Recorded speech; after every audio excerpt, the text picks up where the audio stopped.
Bismillahirrahmanirrahim. Assalamualaikum warahmatullahi wabarakatuh.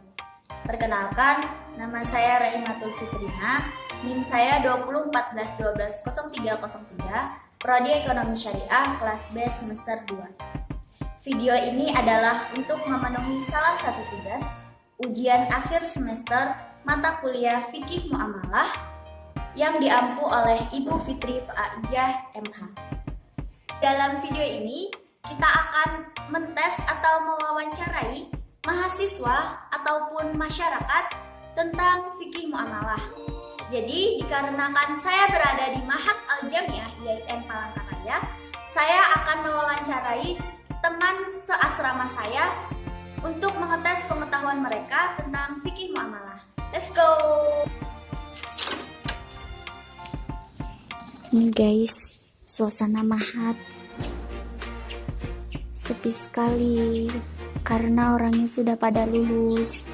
Kita akan mewawancarai mahasantri atau mahasiswa yang masih berada di Mahat Al-Jamiah yang belum pulang.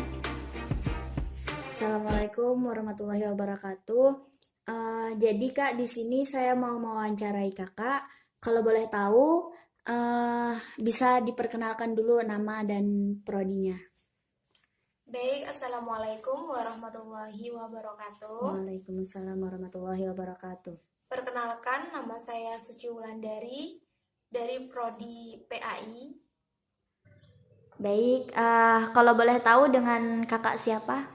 Dengan Muhimatul Aliyah, Dari prodi? Manajemen Pendidikan Islam. Ya, baik Kak. Di sini saya bertanya ada 10 pertanyaan Kak. Jadi di sini saya akan bertanya sedikit tentang fikih muamalah.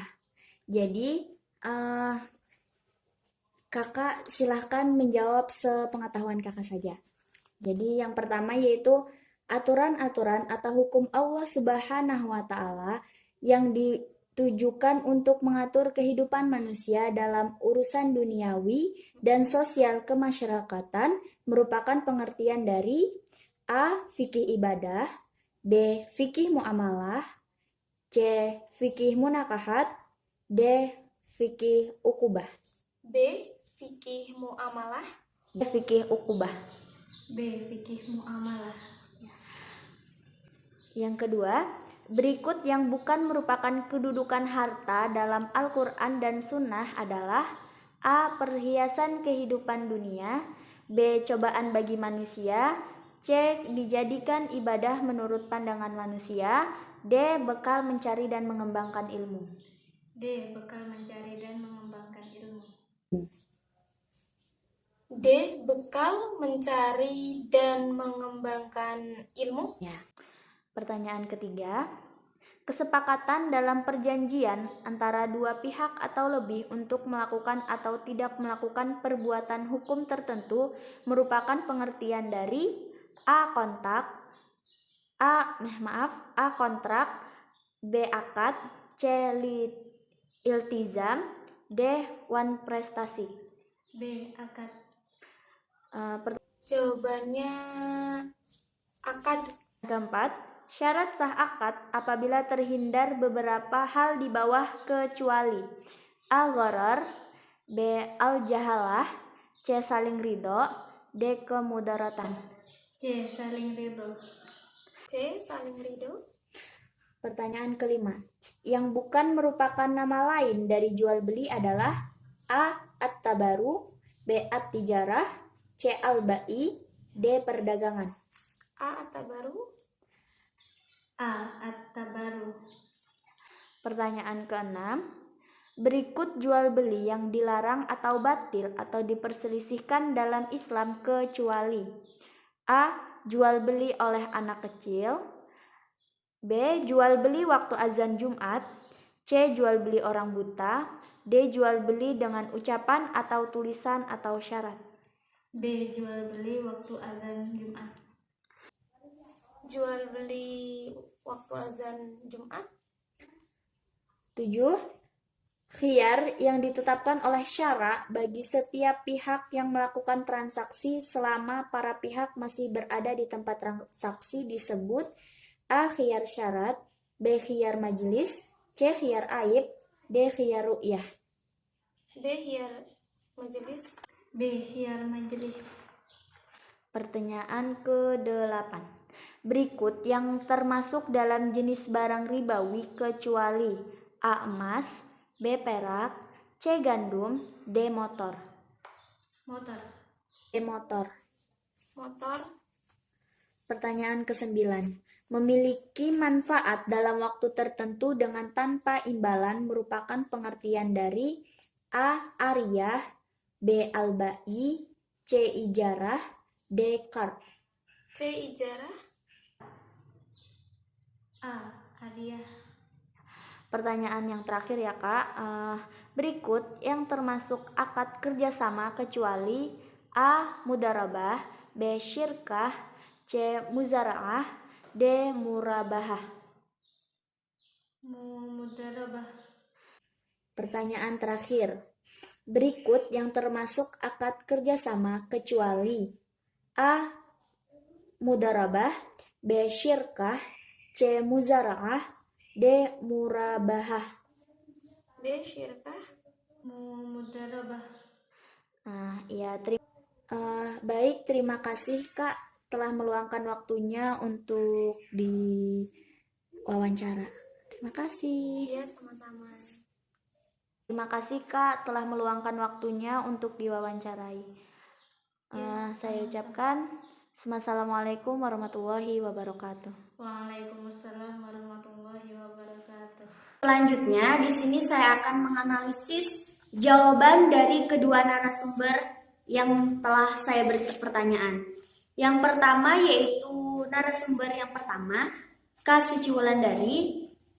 Beliau menjawab 8 pertanyaan yang benar dan 2 pertanyaan yang salah.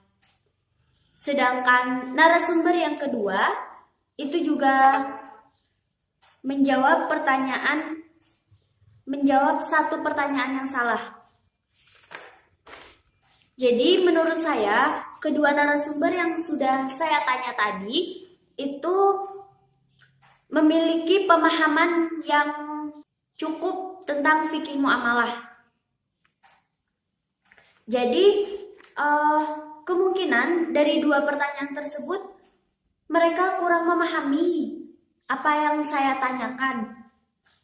Ataupun juga itu dikarenakan mereka lupa dengan jawaban tepatnya. Karena sebagian kata-katanya itu hampir sama gitu.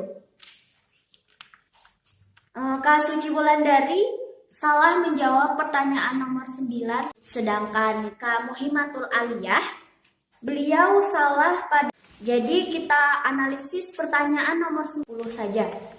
Karena pertanyaan yang nomor 1 sampai 8 itu menurut saya sudah benar. Jadi masuk pertanyaan ke nomor 9. Memiliki manfaat dalam waktu tertentu dengan tanpa imbalan merupakan pengertian dari A. Ariyah, B. Albai, C. Ijarah, D. Qard. Kak Suci Wulandari menjawab ijarah.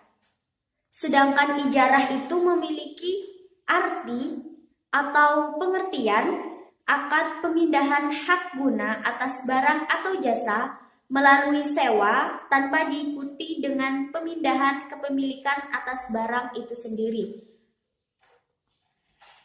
Jadi ijarah itu salah. Yang benar adalah ariyah. Ariyah adalah memberikan manfaat suatu barang dari seseorang kepada orang lain secara cuma-cuma atau gratis. Jadi, bila ariyah ini, bila ia meminjamkan sesuatu dengan meminta imbalan atau